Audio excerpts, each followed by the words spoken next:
if you were watching The Matrix for the first time and they're staring into the control system, what do you see? You see all the code dropping down. Well, in the movie, they don't explain it because they can't articulate it. They said it was sushi code. Yeah, basically. And so, but they don't, no one knows what it means.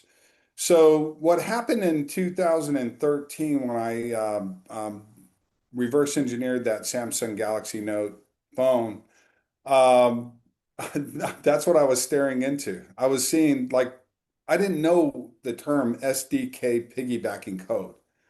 I didn't know what that was. So I didn't know what I was looking at. That was one of those green screens. And what that allows a company to do is if you look at the apps today, they're designed as legal malware. So if you, me, and Merle were the greatest hackers in the world, all the features that are in apps today, whether they're AI-driven apps or not, um, those features are what we would whiteboard out. Control the camera, control the microphone, control the accelerometer. So we can do audio, video, and physical surveillance on the target 24 by 7, 365 days a year.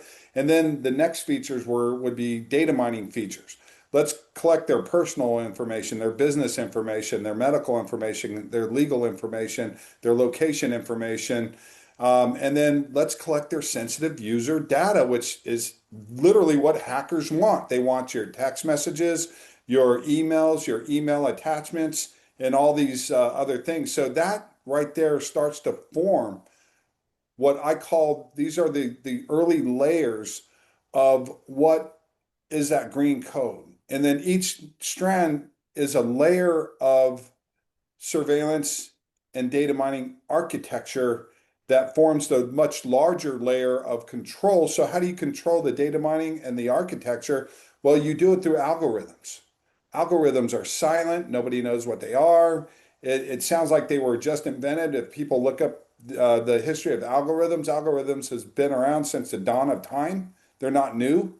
There were algorithmic developments way before computers.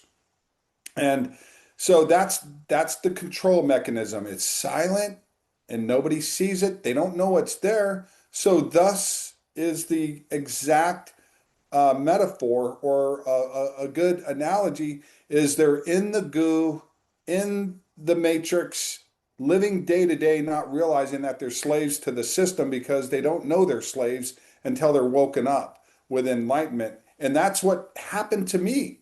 I literally felt like I was in that goo reading this, like, where does it come from?